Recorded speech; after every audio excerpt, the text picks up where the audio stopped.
Welcome to Wealth Well Done. Together, we'll cover a wide range of important topics surrounding money and the impact it has on our lives. From the sophisticated and highly valuable planning techniques of the ultra-wealthy to the commonly underutilized biblical teachings.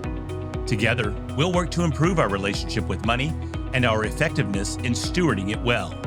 Here's your host, Eric Scovill. All right, welcome to the 93rd episode of the Wealth Well Done podcast, where we are examining tactical, practical, and biblical ways to help you do your wealth well done. We are coming to you live from the Sister Restaurant in Hotel Coley in Atlanta, and the music is playing. So if there's a loud scream or something else like that, sorry, I guess that's just part of it. Thank the editors for all the work that they do to fix the screw-ups on our end. My great pleasure to introduce this man who has become such a good friend and a mentor to me in a lot of ways, Mike Childs. Likewise. So glad to have you on for this, just in time for us to be closing down the podcast. So we are on the home stretch here of bringing this to not necessarily to a complete end, but for the most part, this thing's going to be retiring here. And so trying to close these out with a bang. And it's my great pleasure to introduce to Mike. So Mike, owner of CIG Financial, 724 Capital, which has a number of sister companies inside that, partner of mine within Gideon Force, and then also Stewardship Resource Group. And so we're gonna get into some of that today here. So Mike is been a financial advisor for 33 years. 33 years now. 33 years practicing advisor. Okay, in Northwest Ohio. You want to give a little background first? Sure. Yeah. First of all, the family office started back in 1984 with my dad, who was a financial advisor. I joined him in 91, fresh out of college, and we worked together until 2004. And I bought him out at the end of 2004, the start of 2005, and have run the company with our team. We're now, I think, 14 strong in our main office in Archwood, Ohio. We're acquiring offices in different locations. Just picked up a firm in Fort Wayne, Indiana, looking at another one in Colorado Springs. So we are a growing firm, but really it's been family oriented since inception in 1984. So this is all I've ever known. This is all I've ever done, and this is where I live. So we're going to talk a little about the journey that you've been under. But stewardship is the topic today. And for the podcast series, we have these three pillars that we do: the tactical, practical, and biblical views of this. And when we go over to these different concepts into the financial world, we've been teaching about investments and insurance and, tactical legal planning, all sorts of other things, but nothing compares to the value of stewardship when it comes to priorities in terms of your finances. And so that's what we're really going to dig into here. And so, Mike, would you maybe start with what stewardship means to you first? And then, so I kind of want to define stewardship, and then I want to walk through some of your stewardship journey. Absolutely. So Eric, for me, I would like to say that it's been the same, stewardship has meant the same thing throughout my journey, but it really hasn't. For me, stewardship, my definition of stewardship has changed for me personally over probably the last 15 years. If you'd asked me back then, I'd have said, well, that's my obedience to Christ by giving away my resources to kingdom causes.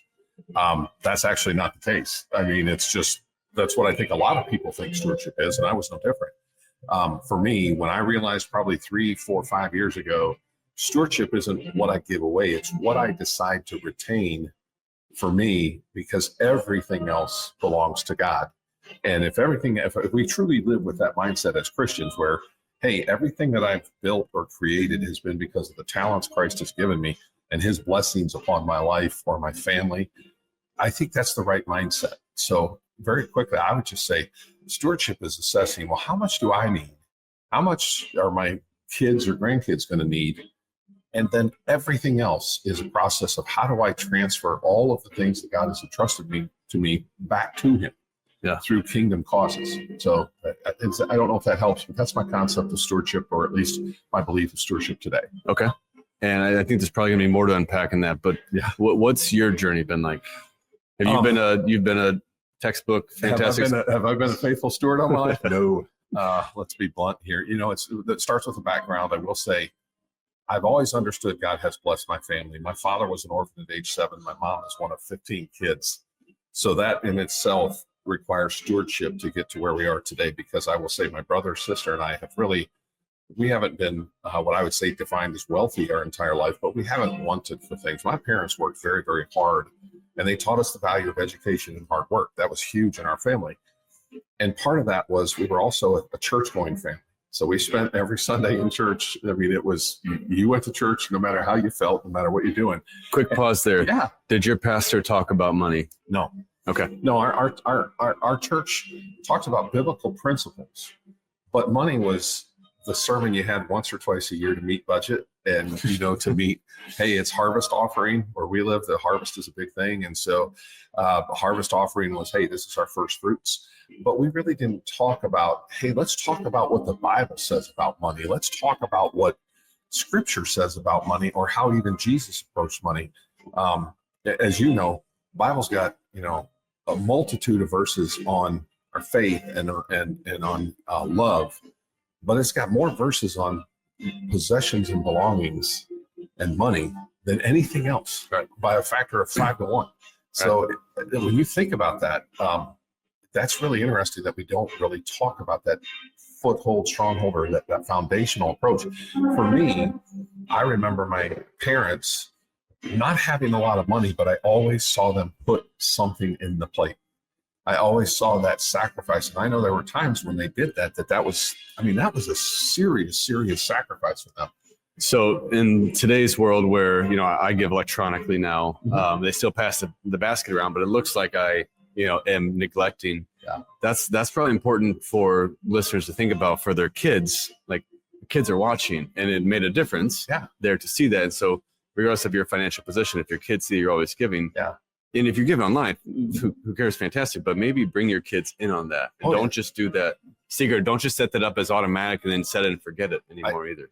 Eric, I couldn't agree with you more on that statement and that premise. I think back to when I was a kid, little kid. I remember watching Mom, and it was something weird, like $20 put in the offering plate. And then I remember we went to go get gas after church, and she put $2 of gas in the car. Now, granted, this is back when gas was less than $1, so that did something. But I remember as a kid asking, why did you put so much in the plate but only put $2 of gas in the car? Because we have to go places. And my mom says it's priorities. And if you prioritize according to your faith, you'll be fine. She goes, I may only put $2 of gas in the car, but she goes, amazingly, I always have $2. And I thought, well, that's a great testimony to the idea of seek ye first the kingdom, and all these things will be added unto you. And I look at that and say that my mom demonstrated that to me as a little kid. And so I felt it was important for my kids to see it. So I started early by giving my kids money and telling them, you get to keep half, and half goes in the offering plate. Yeah. And that was a really way for them to understand, well, I want it all, but I'm going to sacrifice according to what I'm called to do. And I think if you put that into your practice in front of your kids, I want to be careful here. I'm not advocating in any way. I'm not advocating anyone put money in the plate so you are seen to be putting money in the plate. There's other scriptures that talk about that too. Yeah, I think there is. But it was to really demonstrate to the kids to see that this is part of our who we are. It's our makeup. It's our belief that this is what God calls us to do, and I need to be obedient and faithful. Yeah. Okay. All right. I derailed you earlier about your stewardship journey. Yeah. So my stewardship journey, as I said, we never really wanted for stuff because my parents worked very hard. But I remember the first time I started a job, I was working in the summers. I worked 7 summers at a big factory doing landscaping and lawn mowing and all kinds of things outside. They paid me well. And I remember at the end of when I first couple of years, I was still young in high school. So I was looking to spend money. Right. Later on, I had to save it for college. And I will say that business, thankfully, they put me through college with summer jobs for 7 years. But the bottom line is, very young, I started wanting things. I started going, that's a pretty cool motorcycle, and I want one of those. And I went and bought one. And then it's like, well, that's cool. Now I need this and this and this and this. And I started building a list of wants more than a list of what should I be doing? I hadn't developed any of my personal countenance and faith with Christ at that time. to really understand I was being disobedient. But I always had an appreciation for things. And I would say it was, I still remember I came out of college, very little college debt, and got a job. And one of the first things I did is went and bought this ridiculous Suburban. I was 22 years old, bought this at the time, the most expensive Suburban you could buy. And I remember coming home and showing my dad, whose house I was still living in and not paying rent. I said, look what I did. He's like, we need to have a talk about priorities. And my dad instantly bought me a ticket for the mission trip at our church to go down to the Dominican Republic. And he says, I'm not asking, I'm telling. You're going to go on this trip. And Eric, when I got to the Dominican and really saw how people live, that I never had a clue. And I'm sitting here at 20 driving a vehicle that's nicer than any of the houses that we were at, any of the people. They had the most simple things, but they were happy. Yeah. And they were content. And it's that verse, I've learned the secret of being content in every situation. I had not learned that. And that was a really turning point in my life where I went, okay, the things that I can have probably aren't as important as the things that I need to learn. Yeah. And it really started my process in that step. And then from there, I'll just say I've taken steps every year to say, I have a responsibility to give and to return to God what is His. And I pray every day, every morning that my feet hit the ground. It's like, Lord, this is your day. Let me be a steward of your day to serve you. And that really is something I've also learned. Stewardship isn't just our money and our resources. It's our time and our talent and those we encounter, and stewarding friendship and everything. We have to be mindful of all that. Okay, so let's go after two different topics here. One, when does stewardship apply in terms of, net worth? Mm-hmm. And then two, I want to go into the time, talent, treasure piece. So, okay. So the stewardship, and then the listeners here, the target audiences, normally these are going to be higher net worth. Yeah, sure. Mostly Christian, but what does stewardship look like for someone early in their journey or lacking resources, and what does stewardship look like there, and how does that change over time? I think that's an excellent question. And as I reflect on it, I think stewardship to me, early in the journey where your resources maybe are not abundant, but you want to be diligent. It is the big word I use is it's obedience. It's understanding that stewarding is stewarding what you have been given. Right. And that doesn't mean you have to be given a lot of money. And it doesn't mean you have to be given a lot of resources. You can be given little. It's really an effective analogy here is the widow's mite. Yep. When she put that mite into the offering plate, it was the moment where surely she has given more than all of you. And it was the least amount. Right. It was a pittance. And so I think that's where I would say to anybody who's saying, look, I want to be a good steward is, I think you have to assess what is God speaking to you, regardless of your possessions or regardless of your wealth, and saying, are you willing to be obedient with what I give you? Because it says to whom much is given, much is required. Well, I think you are given more as you're obedient more and as you steward more. It also says, and who's faithful in little, be faithful in much. Yeah, absolutely. So I don't think there's necessarily a beginning point, like a minimum net worth, but I do believe as your net worth or your resources are more abundant, you are required to be more, fulfill your stewardship role more appropriately. Percentage-based giving might not be correct as you continue to escalate up the net worth. I mean, I love it when people have asked the question. I know you've had this at some point in your podcast before, but I love it when people say, well, do you tithe on 100% or do you tithe on your gross or your net, right? Or do you want a blessing on your gross or your net? I really look at stewardship. I think the other thing I'd say real quickly, just a very quick statement, is stewardship is not tithing. They are not the same thing. Yeah. Tithing is, that's the biblical concept of giving what is absolutely required. Stewardship is, I'm returning to God what is already His by being faithful in delivery. It's kind of like, a courier. The guy carrying the package doesn't own the package, but he has this tremendous responsibility to deliver it to the end user. Right. That's what we are. That stuff that's in our bag isn't ours. We have to return it to the end user. So, yeah, let's just do a quick story for a minute. Tell me about the time that the most fun you had explaining to someone that their balance sheet was actually worth zero. Well, as you know, we work with some very, very wealthy families, and wealthy by the world standards. They have a lot of resources. And I really felt it was interesting to me that one of the families we were working with, when we sat down and said, hey, what do you think you're worth? Their response was, we don't want to know because we don't want the burden of knowing. Yeah. Which I thought was really, truly a kind of a servant heart in the first place. And I said, well, if you had to guess, they estimated around 100. Truly didn't know, which I find amazing, because in the world of finance, we're all about every detail, every number. Everything's tracked, right? And this is a family that loves Jesus, loves each other, wonderful family dynamics, truly an exceptional example. And when we got done doing all of the exercises with them that we do to really get to the point of what is your capacity to influence the kingdom as a steward? Yep. And they had $287 million. And I look at that and go, can you imagine thinking I got 100 million and find out I got 3 times that? And you know what's interesting is their question is, well, how much of that can we give away? And Eric, the neatest thing is being able to look at someone, in essence, someone who's kind of lived as, I really don't want to know, and I'm going to live modestly. And they did. They lived comfortably, but they were not excessive in any area of their life. And they said, so you're telling us we can actually give away $200 million and we'd still be where we thought we were?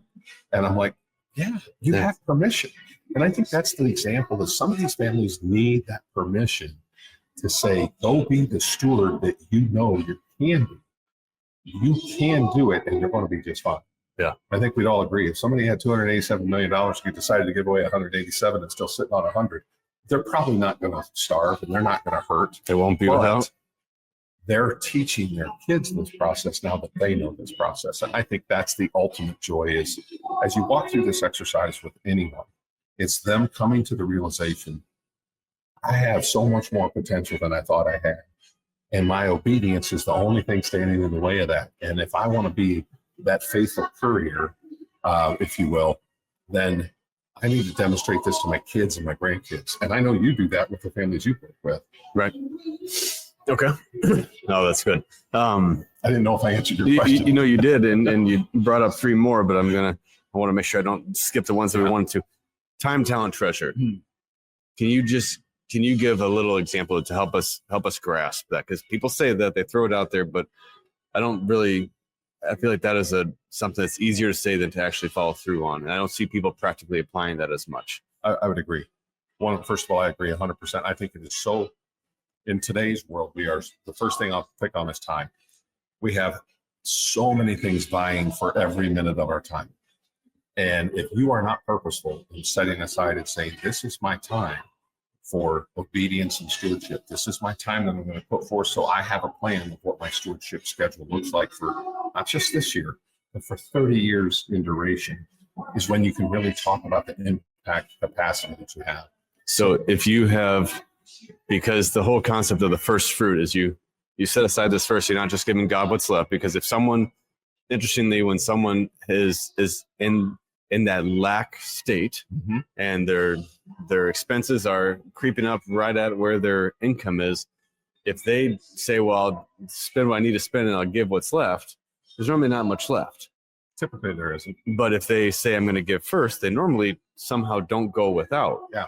And there's a lot of biblical perspective of the growth. But for time, so there are people who are very, very good at giving of their time, of their money. Yeah. But they don't do a good job of, I'm so busy, I don't have enough time to give this, but I'll absolutely write you a check.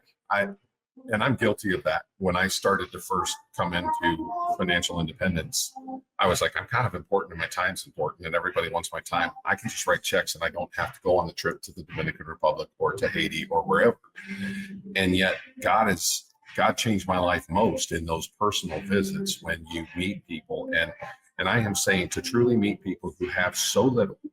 I remember going to a house and having coffee in a house at about 9 o'clock at night with a good buddy of mine. They made us tiny little cups of coffee that was like, I don't know what was in it, but I mean, Mountain Dew ain't got nothing. Like that. And we sat there and drank coffee with them, and their house was sided with pounded flat Crisco cans. That was their siding for their house. It was made out of sticks and pounded flat Crisco cans. They had a dirt floor, 2 chairs. We sat while everyone else in the family stood. And we sipped coffee with them and dialogued as best we could with our broken Spanish. But they were so content. The kids were smiling, the parents were smiling. And when you see the kids throughout the day when you're working, they would come to the job site and want to help you just to be with you. I look at that and go, until you steward your time, you will never understand what it's like to minister to someone in this case, in a foreign country where you're going, I'm giving you my time. I'm also giving you my talents. I'm helping build a church or a school or a hospital or whatever. And I paid to do this. I'm treasured. To me, service. And that's why I say the biggest thing about stewardship, second to obedience, is understanding it's an act of servanthood. It is an act of, I am giving back to my master in that sense. And I don't mean it like I'm talking biblical master, but it's an act of honoring who I love and who I serve. Right. And you can do it with all three. I think time is the hardest. I really do, because it requires, I will give up something to make this happen. And if I'm giving up my time, most people would say we value our time. You're a father of 3 young children. Right. The most important time you have is with those kids. My kids are grown, but that's still the thing I want the most is my time with my kids. Talents are gifts. You and I do things in the world of finance, and we're pretty talented at that. And we help raise money, we help deploy money, we help people steward resources. I think that's a neat talent, but they could probably get it done without us if they needed to. But then you look at treasure. I am struggling with this even today, and you know this because we've had a couple of personal conversations. I wasn't going to throw you under the bus. Well, you should. It's motivational, at least. The idea is, and for those of you who don't know, I'm a car guy. I have a small car collection, but it's still, significant enough that it's very valuable. And I'm learning that I can't take those cars anywhere to heaven.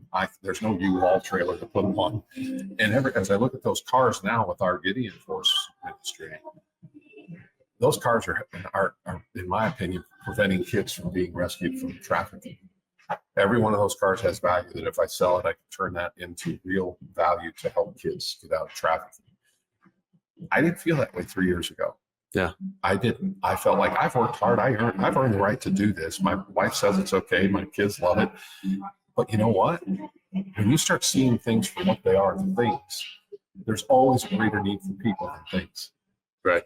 And we have to prioritize that. So that's an example to me where I am stewarding resources, but to steward relationships. All right. So now that you've been on this here and seeing how you've been changed over the last few years, I'm assuming that this is now impacting the guidance that you're giving clients. 100%. So let's start first with clients that have been with you for decades, and you haven't been talking about stewardship, and now you are. How are you bringing that in? Like, oh, I had a revelation. You need to go give all your money away. And obviously, we're not saying stewardship is giving all your money away. No. But so how are you approaching that with previous relationships? First, I want to thank you. I appreciate that question, but I want to acknowledge what you said, because you and I have a mutual friend who said a statement to us that was just, to me, like earth-shattering. And he says, I have a lot of Christian advisors, but they don't give me Christian advice. And Eric, I'm guilty of that. I was a product of the secular financial world. That's how I was trained and taught and everything, and that's how my dad taught me. And to be blunt, we've made literally hundreds of millions of dollars, if not billions of dollars, for clients for my 33 years. My dad started in '84, so we're talking, 40 years now? I look at that and go, it's the focus that you put forth and you choose to put forth. I always thought, how much more money do I need to make these people to stay gainfully employed as their financial advisor for another year? Sure. That's what kept me going, and that's what built my practice to where it is today. Not my practice, his practice. But, I didn't always provide that Christian advice to my clients. I always felt like, hey, I know you're a Christian. I'm a Christian. If we make you a bunch of money, you're going to be faithful to what you're supposed to do. Never had the conversations. Not my, I'm not going to judge that kind of excuse. Right. I'm not going to put my nose with this. And what's really interesting is I would say there was a turning point 3 years ago, almost 4 years ago, where I just said, if I don't tell people that there is a way to steward what they are responsible for in a biblical manner, that God would love to honor and bless them if they do that, I think I'm holding back, and I'm not being a steward of my knowledge and a steward of my, and I don't say my biblical wisdom, but biblical wisdom in general. I'm not delivering. And so I'm the courier who never takes the package and gives it to them. Right. And obviously you and I in the financial world, we study money. So that doesn't just include the secular version of that, but we study the biblical version of money too. And so we just said that your pastor wasn't teaching this, and many pastors don't. And so if we're not sharing that with our clients, pastors aren't sharing that with their clients. And so who is there, and why would we expect that someone's going to? Personal finance is while very important to everyone, is not something that most people spend studying and getting good at. Most people stay relatively ignorant in the world of personal finance. So I just want to throw in something in there. And this is something that was said to me recently. I've never heard this in my career, but the term discretionary income didn't exist 50 years ago. Discretionary income is a product of our modern era, where it's like, this is just the leftover stuff that you can't find a purpose for and you aren't going to spend. And I'm like, it should be called something, but not that. Right. And I would rather have it be called, our stewardship, or our giving and our obedience to Christ and his kingdom, than discretionary income. Because I really think on Judgment Day, there's not going to be a question of how much discretionary income did you have? It's going to be, what did you do with that? Exactly. So I appreciate you saying that. And I appreciate you sharing that. We have it. If not me, then who? Right? It's a simple phrase. If I don't absolutely. do it, why should I expect someone else to do it? Right. Okay. So now you're just then weaving that into conversations and saying, hey, by the way, have we should spend time talking about this? Like, I actually, as you know, on some of our stuff that we've developed together, I love the idea of asking what charities, nonprofits, or, cause of Christ missions have most influenced your life. And if you take time to just ask that question, or which entities have most impacted your family's testimony? For me, that's a good question. I can't look at that trip that changed my life back in 1992 to the Dominican Republic as anything but life altering. It's where I went, how can someone living with a dirt floor, sticks for walls, and Crisco cans be happy? And yet they weren't. And what was interesting is to understand that as I went back multiple times and visited with that family multiple times, they didn't have a dresser or closets where there were 14 shirts and 14 pants, and they had a shirt, they had pants, and laundry day was, I'll wear those shorts or t-shirt. Yeah. And I look at that and go, are you kidding me? I mean, if I went to my closet and saw a shirt and a pair of pants and a pair of shorts and a t-shirt, I would go, who stole my stuff? I would be thrilled, and my wife will note that, but she wouldn't. But it's that understanding that as we're sitting here and we look out the window and you see some of this beautiful real estate, beautiful cars, and you understand we are bitten by the bug of affluenza, right? Yeah. And it is about more. And we really have to be purposeful and intentful on asking clients, how much is enough?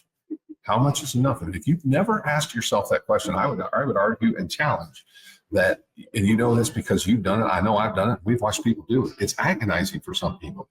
They've never, ever had to ask themselves that question because they have more than enough. Right. Hey, cutting in here. I'm back at the home office now, but we're going to stop this one here, and hopefully this is blessing you, and join us next week to pick back up where we left off. God bless you all.